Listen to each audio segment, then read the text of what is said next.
I think really because we've been going down that route for 2 years, we've taken it much further than other people.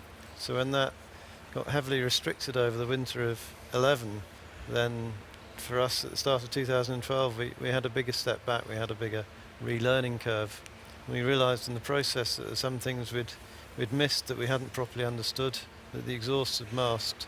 So it took us time to recover from that.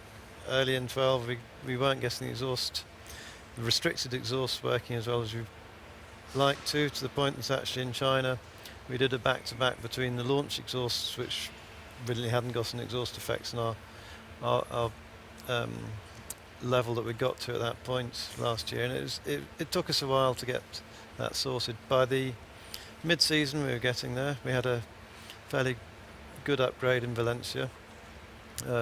Unfortunately had an alternator failure which cost Sebastian the win in Valencia, but it was a difficult year until kind of towards the end of the year where we got the car better. In Singapore we ended up with some more upgrades, and that really gave us the momentum through to the end of the year for last year.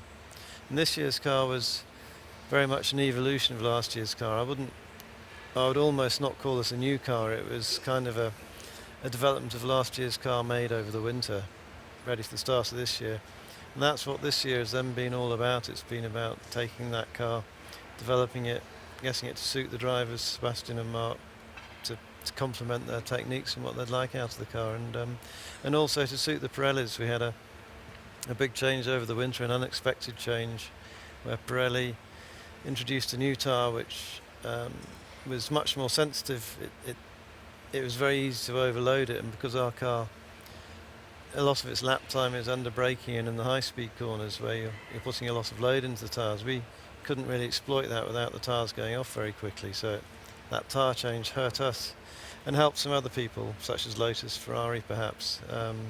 For me that was purely luck. I think Lotus and Ferrari are making big noises about how clever they were over the winter to read that tyre, but to be perfectly honest, they're just plain lucky. We're a little bit unlucky, and of course then the politics take over.